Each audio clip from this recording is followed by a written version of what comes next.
At 5, Arsenal 3, Burnley 1. I'm out here freezing because my little boy wants to play in the park. But anyway, let's get into my 5 at 5. 5 at 5s don't usually start with number 1 being something like this, but this one has done the rounds on Twitter. If you haven't seen it, take a look. Obviously, in London yesterday, yes, Arsenal were playing, there were football games, but there was also something way more important than that, and that was a march for the cause of Palestine, where hundreds of thousands of people that could have filled up the Emirates Stadium many, many times over were in attendance. One person that was in London has dominated a lot of the sort of tweets on Arsenal Twitter after yesterday. Have a look at these 2 videos, and if you know him, contact the club and get this absolute racist idiot back. A lot of people, you serve your country, you're fucking Arsenal. You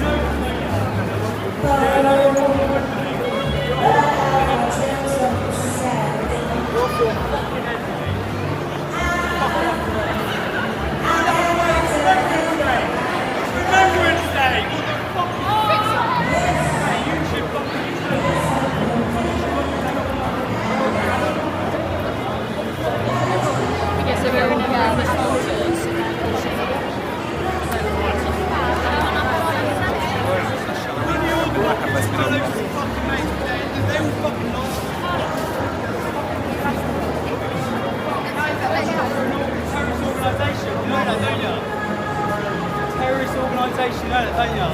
You know that, don't you?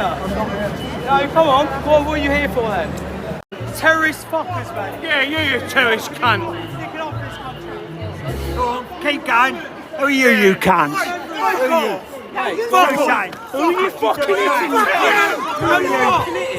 You terrorist cunt. Who are you, cunt? Who are you, cunt? You're disrespectful to all the dead! Fuck off. We were born in this country. We were fucking born in this country. I was born here too! We were born in this country. Are there any policemen in this station? I saw no time. You were born in this country. So were we! Yeah, we're fucking takes of that. Get over here then, you cunt. Fuck off. Fuck off you, man. You fuck off you. Who are you? How can anyone stand it? We're not fucking so. We care about this country. You care about this country? You care about this country, so you're causing a fucking riot for no reason. You are causing a riot, No, mate. you are. You're the one shouting. Go back off. What are you filming us? Wanger. What's Guys, excuse me. I'm trying to make a living here. Can you fuck off? Please, Thank you. stand back. Stand back. Where are the police? Stand back. I told you stand back. Come on, please, stop it. Alright, stop it. Come here. Number 2, Leandro Trossard yesterday, absolutely brilliant. And Squawka summed up his game with this little tweet with all of his statistics. What a game he had.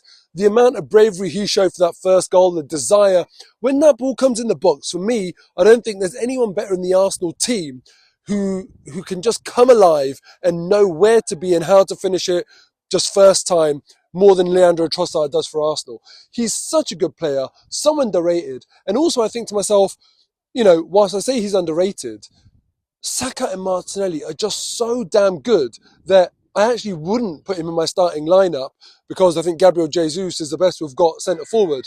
But every time Leandro Trossard has to fill in every position, he does an unbelievable job. Another quirky stat was that apparently, and I didn't know this, Bukayo Saka has assisted every single Leandro Trossard goal that he scored for Arsenal Football Club. Quirky. Number 3, goal number 1,000. Arsenal have now scored 1,000 goals at the Emirates Stadium since we moved there. Leandro Trossard, again, he was the one that got the honour of scoring the 1,000th goal. And only 2 teams since Arsenal moved to the Emirates Stadium have got more goals. That happens to be Man City and Chelsea. And the way Chelsea are playing, we're going to overtake them this season by the looks of it. But listen, Man City with all their billions. So Arsenal fans, even though it might not always go our way, we can't say we haven't been entertained with goals at our home stadium. Now, anyone who gets the answer to this question right, put it in the comments below. And, well, I don't know what I'll do. You're not going to get a prize or anything like that, but I'll just give you a like on your comment. Who got Arsenal's 500th goal at the Emirates Stadium? I'll give you a clue. It was in 2015, so you can look at the team around then and have a guess. Have a guess. Okay, this one is a mad stat and I can't quite believe it. I'm asking myself the question, where is Salah? Where is Haaland? I'm sure Haaland can't be far off because he's just been a revelation since he came into the Premier League. But Bukayo Saka has made it 24 out of 24. That's right. Out of the 24 teams he has faced in the Premier League for Arsenal, he has scored or assisted against every single one of them. Only Harry Kane has got a higher total than that. But listen, hey, what can Saka do? Every team that he's come up against, he's managed it. Only Harry Kane is beating him because he's played against more teams in the Premier League. So if Saka continues the way he's going on, he'll go right to the top of that list. But I'd love to know how close Salah and Haaland are because they can't be far off. What it does tell you, though, is Saka is just built differently. He walked off, hobbled off injured in the last game, and he starts this game and doesn't even just start it, again, has the impact that we're all so desperate and so used to seeing him do for Arsenal and making the difference for us in games. We are very, very lucky to have Bukayo Saka. What a legend he is. Never in the tabloids for the wrong reasons. Proper professional, proper good player. Seems like a really good guy and he's a smiley-faced killer. Love this kid. Number 5, let's all laugh at Tottenham. And I want to end this on a light-hearted note because obviously when we started this 5 at 5, number 1 was about a racist Arsenal fan. So given that pretty heavy start, let's end on something a bit more lighter. And that is just to laugh at Tottenham because what a lovely club they are, honestly.